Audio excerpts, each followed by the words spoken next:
Beaver Scouts Canada. This is Robbie's scientific badge. This is the personal achievement badge form that needs to be filled out with 3 adventures. I want to do this badge because I want to build exciting things in the future like a Tesla. Science is always evolving and allows us to improve our everyday life. For my first adventure, I set up our Halloween skeleton so that I can learn the names of each of the bones. My mom is a biologist, so she teaches it all the time. This is for my scientific badge. I'm going to locate the primary bones of the human body. Okay, if you can locate the cranium, the mandible, the clavicle, the scapula, if you can show the vertebral column,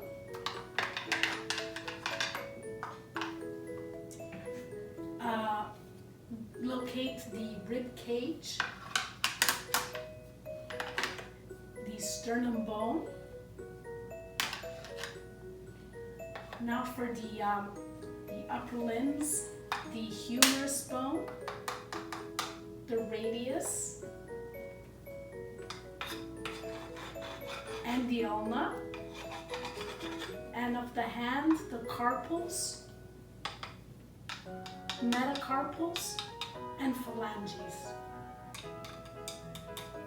If you can show the ilium bone,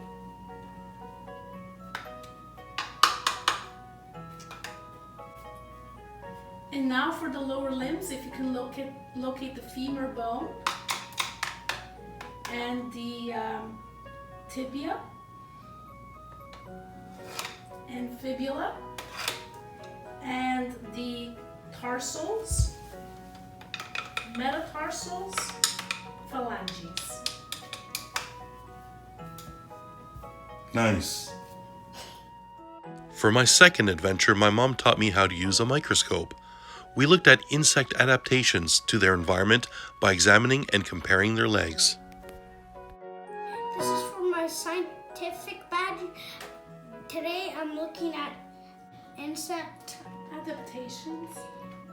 with a microscope.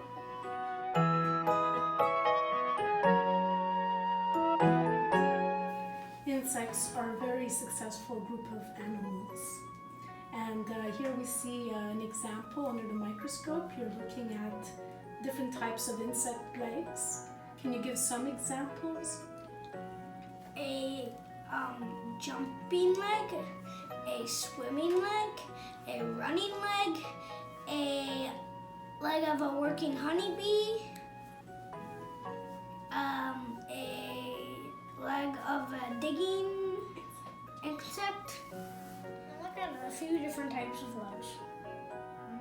The first type of leg we're looking at is a jumping leg, also known as a saltatorial leg. You can see it?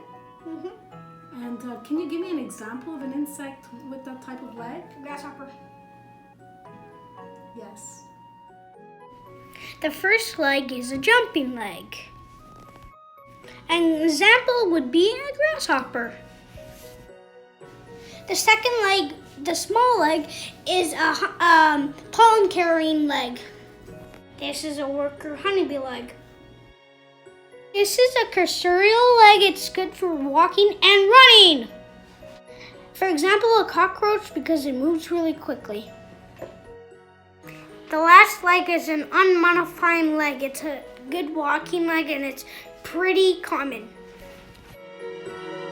My third adventure is understanding electricity with a toy that my dad bought me called Snap Circuits Jr. I will try to build a few basic circuits using different components from the kit. This is for my scientific badge. I got this for my birthday. And what is it? It's Snap Circuits Jr. Great, and it's got over 100 exciting projects. Yeah. We're going to do project number 1, electric light and switch. Take everything that I need next. Yeah. So those are all the stuff that you need there. Whoa. Robbie, what components do we need to do the first project? We need 4 snap wires number 2. Yeah. And then we're gonna need 1 snap wire number 3. And then we're gonna need a slide switch, Yeah. a lamp, Mm-hmm. and the battery holder, and the base grid. That's right. Nice. So now you're gonna put it together according to the grid. Instructions. Yeah. All right, go for it.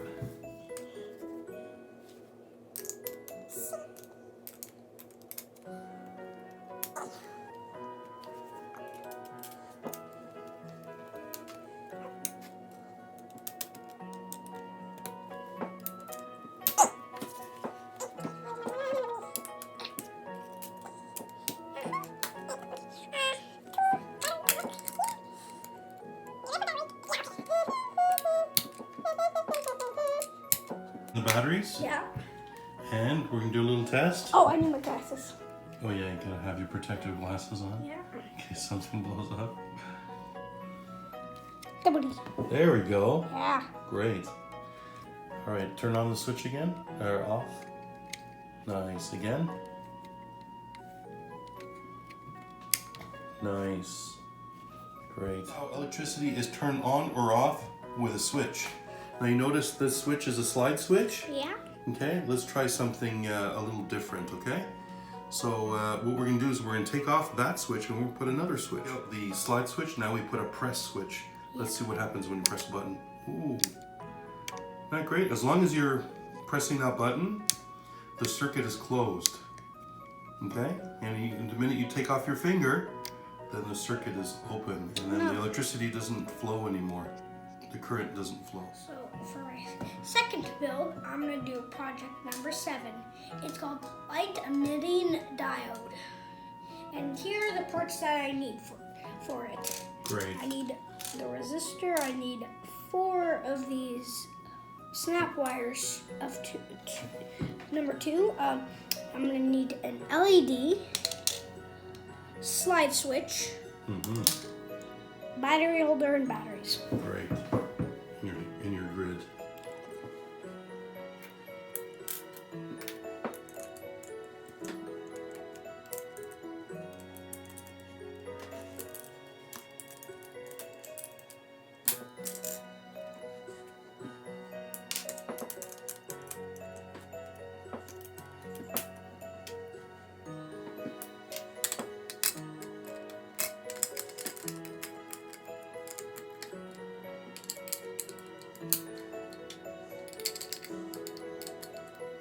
The point of this project is to understand that a resistor, okay, restricts the flow of electricity to the light emitting diode. So go ahead and turn it on. There it is. Now, that doesn't look terribly exciting, but do you want to see what happens if you didn't have the resistor there? Okay. Oh, you ready for a big explosion? Yeah. All right. Okay, so we don't want to actually blow up something in our house, Robbie. So look what happens when this guy... See the LED burning? I know. Isn't that incredible? It's burning it's and making crazy. smoke. And it actually exploded right there. So do you know what's happening there? He hooked it directly and he didn't put in a resistor. Well, this is what a resistor looks like in the real world. Yeah. See that? And for us, it looks like what ours is. It just resists the amount of flow there is. Third build, I'm gonna do project number 8. It's one direction for LED. LED around, that's the only difference? Yeah. So go ahead and turn on the switch. It doesn't work. Why? This is upside down. It has this has to be. It has to be The other way around? Yeah. Yeah, it has to be the other way around because electricity can't flow through it. Yeah. LEDs can only take current in one direction. Yeah. So that's why it doesn't work. Yeah. So, and that was the test. So it didn't turn on. If it turned on, I'd be really shocked. Great. For my fourth build, I'm gonna build project number 11, flying saucer.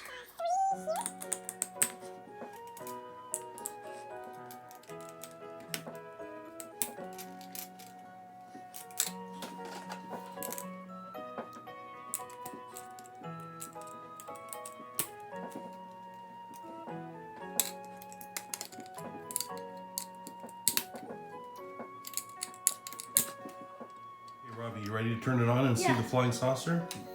Huh? Yeah, go ahead. Ooh. Oh, I almost got it again. Great. Robbie, you ready? Yeah. All right. Oh, what the hell? Okay, Robbie, you had a difficulty at one of the launches. Can you think of a way to make this better? The press. Press switch, yeah. Because now you're not going to be moving the whole thing when you're doing it. And when you let go of the button, it's just going to take off. So let's give it a try. Let's see. I don't know if this is going to work or not, but it's not even in the book. Yeah, I know. But I think you designed a better toy. You ready? Yeah. And go for it. Nice. So it works. Hey, Because the good. switch just goes off once you let go of it. Try it again. Nice. Much better. Oh, I almost got it again. For my last build, I did project number 15, musical doorbell. Clean this, Robbie. So, I turned this on, and then that's how you start the music. Okay. And there's an LED to show that it works. Yeah. So, And then it finished. ends. Yeah, it finished. Then, when this is on, it does the music again. Like, Right. yeah. Very So, nice. now I restart the music. So you got the resistor there Yeah. that affects the LED, and it also affects the musical doorbell. Yeah. And you got one switch to turn the whole thing on. Yeah. So if you turn this off, Yeah. then that doesn't work. Yeah, it doesn't work. Nice. Okay, how complicated. I know. After experimenting a bit with electricity, Yeah. are you inspired? That would be, yeah. Yeah, great. Yeah. That's the point of this. I'm glad that you're excited about electricity. Great. And electronics. Adventure 1. I think that knowing the names of the bones will be useful in the future. Adventure 2. I learned that there is lots of variability in the natural world. Favorable characteristics that are advantageous get passed on to the next generation. Adventure 3. I was curious about the projects, and as I was building them, each electrical component started to make sense.